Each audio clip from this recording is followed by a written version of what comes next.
কদিন পরেই আপনার 60 বছর বয়স হবে। রাজনীতিতে বয়সটা খুব বেশি নয়, কমও নয়। আগামী দিনের পরিকল্পনা কি আছে? এখন রাজনীতি যখন করছি, রাজনীতিতে থাকবো, তো যদি আমি ইলেকশন লড়ছি, জিতবো, তার 5 বছর তো রাজনীতি করতে হবে।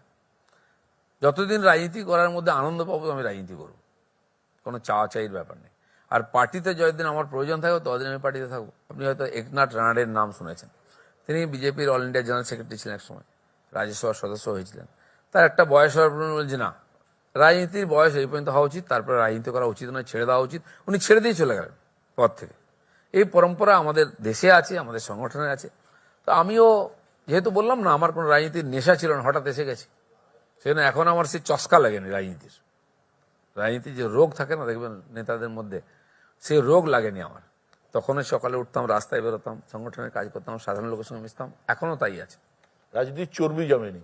চর্বি জমেনি, কোনো বোঝা মাথায় নেই আমার রাজনীতি। বোঝা নিয়ে আসিও নি, বোঝা নিয়ে যাবো না, সেরকম থাকি আমি। আপনিও কি মনে করেন রাজনীতিতে একটা অবসরের বয়স থাকা উচিত?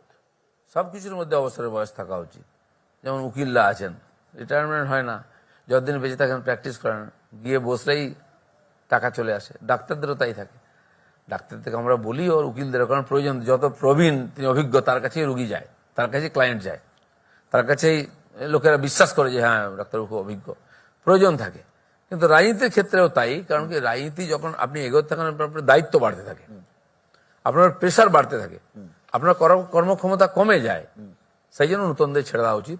আর এটা আমার পার্টির দিকে তাকালে আপনি বুঝতে পারবেন, যুবকরা এগিয়ে আসছে, প্রবীণরা আছেন, তারা অন্য কাজ করছেন। ওই স্তরে ওই পারফরমেন্স দেওয়া সম্ভব নয়। মাননীয় আমাদের কর্ণাটকের পার্লামেন্টের এই সিএম চেঞ্জ হলো, ইয়েদুরাপ্পা, খুব সিনিয়র লিডার, এখন তিনি পার্লামেন্টারি বোর্ডের মেম্বার আছেন, 70+ হয়ে গেছে। তো ওখানে চেঞ্জ করা হলো। আমরা যে লোকটা ভালো কাজ করছে, কি ব্যাপার? আমাকে একজন বলেন, দেখুন ওনার কাজের গতি কমে গেছিল, স্পিড, ডিসিশন নেওয়া ইত্যাদি, তার প্রভাব পড়ে প্রশাসনে। কিন্তু যেখানে অল্টারনেটিভ নাই, চালাতেই হয়, যে অঞ্চলে চলবে, চলছে অনেক জায়গায়। রাজনীতিক যত বয়স বাড়ে তত তার বুদ্ধি পরিপক্ক হয়, বাস্তব পরিস্থিতি সম্বন্ধে জ্ঞান বাড়ে। আপনার এই বয়সটা কত হওয়া উচিত বলে মনে হয়? দেখুন, এটা কোনো ব্যক্তির উপর নির্ভর করে না। সরকার একটা নিয়ম করেছে, কেউ 58, কেউ 60, কেউ 62-তে রিটায়ার্ড, আলাদা ডিপার্টমেন্টে। রাজনীতিতেও একটা হওয়া উচিত, যেমন আমাদের পার্টিতে বলে যে 75-এর পরে ছেড়ে দেওয়া উচিত, কোনো লিখিত নেই। আমরা এটা সমঝোতা করেছি, একটা সিস্টেম করেছি 75 পরে রিটায়ারমেন্ট। আজ পার্টি যদি বলে না তোমাকে কাজ করতে হবে, সে কাজ করার জন্য সক্ষম আছে, কাজ করা উচিত, যদি সমাজে লাভ হয়, পার্টির লাভ হয়।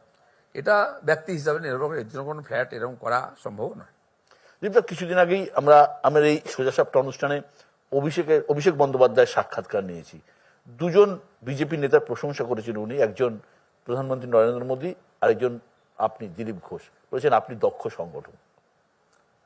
সেটা হয়তো উনি বুঝতে পেরেছেন, কারণ ওনাদের বিরুদ্ধে তো আমি লড়াই করেছি, সাফল্য নিয়ে এসেছি। তো আমার যে প্রতিপক্ষ আর যে বন্ধু, তারাই তো ভালো করে জানে। তো সেটা ওনার মনে হয়েছে, সেটা ওনার মানে যে বিশ্বাস বা যেটা দেখেছেন আমাকে উনি বলেছেন। এখন প্রতিপক্ষ যদি কখনো এই ধরনের মানে পরিস্থিতি আসে, এই দলে থেকে কাজ করতে পারছেন না, অফার পেলে আপনি কি যাবেন নাকি? আমাকে তো অফার করবে, তার ভাববো। আমি যেটা বললাম, আমি তো কোনো দল করতে আসিনি, আমি রাজনীতি করতে এসেছি, সমাজের জন্য করতে এসেছি। আর আমাকে দল করতেই হবে, রাজনীতি করতে, এরকম কোনো কম্পালসারি